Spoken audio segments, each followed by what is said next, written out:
Hello mga kaibigan at mga kapatid. Dito sa kanto ng Recto at saka Avenida, kumpara noong 1970s, walang development. Pero ngayon, grabe na ang development. 80s parang kade-develop lang.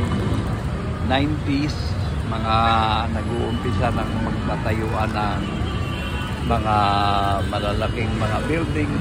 Nakatayo na rin ang LRT dito. Ngayon, sa year 2000, yon, naging bongga na itong lugar na ito dito. At yung internet, yung LRT na nagko-cross yung LRT na papuntang Cubao, yan, papuntang Antipolo na yan. Ito naman, papuntang Monumento. Yan. So, klase-klase na rin ng mga development sa mga sasakyan.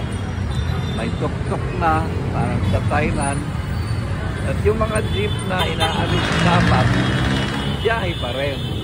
Saka yung mga bagong jeep na parang minibus, hindi pa rin gaanong marami. Kunti pa rin. Oo. Kaya nakakatawa din ang mga development ditong lugar na ito. So, kapag napasyal kayo rito, ay may enjoy din ninyo ang mga tanawin. LRT kayo papuntang Monumento, papuntang Baclaran, pero papuntang Sukat Paranaque na ngayon eh. Itong mga LRT, tapos itong LRT2, papuntang Antipolo na. Oo. Malaki na yung kanyang developments dito. Ang hindi nagbabago rito yung sunog. Talagang marami pa rin mga sunog kung saan-saan. Oo, nakakaawa. Ayan, LRT na yan. So, parang lalong lumulubha ang buhay sa dami ng mga tao at saka taas ng mga bilihin, ganon.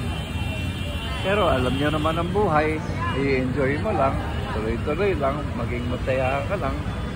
Ganon, habang nabubuhay, ingatan ang katawan, ingatan ang huwag ma-aksidente.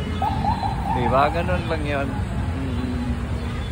Kaya tuloy-tuloy sa mga developments natin dito at sana magkaroon ng asenso na Pilipinas.